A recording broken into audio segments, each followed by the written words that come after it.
Ready start.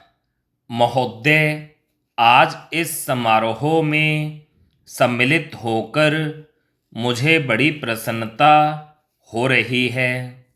जब से मैं आपके नगर में पहुंचा हूं, आपने जिस प्रेम और उत्साह के साथ मेरा स्वागत किया है, उसके लिए मैं आपको धन्यवाद देता हूँ। मैं जानता हूँ कि यह स्वागत किसी व्यक्ति विशेष के लिए नहीं, बल्कि यह देश के प्रति आपके प्रेम का प्रमाण है। भारतवर्ष जब से स्वतंत्र हुआ है, उसके सामने बड़ी बड़ी कठिनाइयाँ रही हैं, परंतु ईश्वर की दया से हम एक एक कठिनाई को हल करते गए हैं और आज कहा जा सकता है कि अब हमें प्रगति के लिए प्रशस्त मार्ग मिल गया है।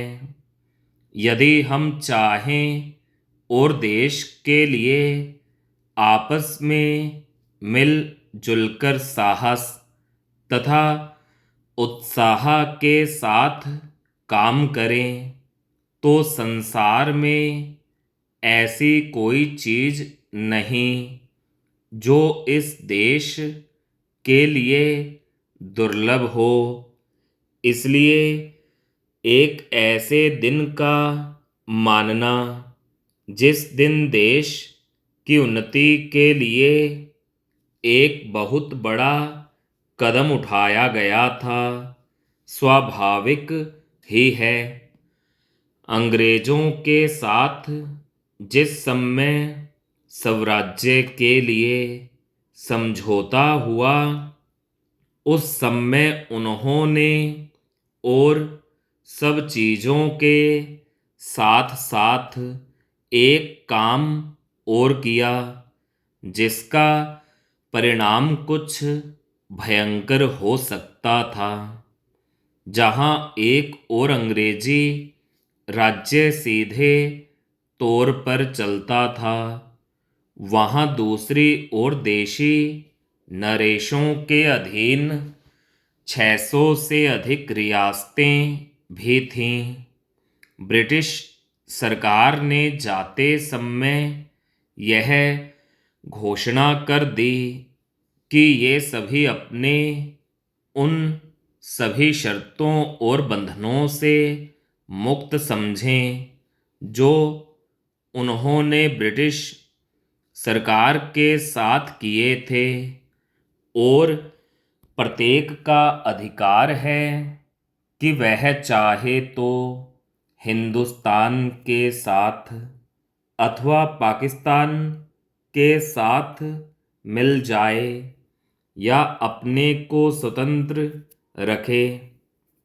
एक नीति के रूप में यह बात बिल्कुल ठीक थी, परंतु यदि हमारे देशी नरेशों के हृदय में भी वह देश प्रेम नहीं होता जो उन्होंने दिखलाया, तो संभव था कि एक भारतवर्ष के बदले आज भारतवर्ष के कई टुकड़े हुए होते। यह समस्या देश के एक भाग में अब तक तय नहीं हो पाई है, और वह भाग कश्मीर का है। उसके लिए हम अभी भी चिंतित हैं।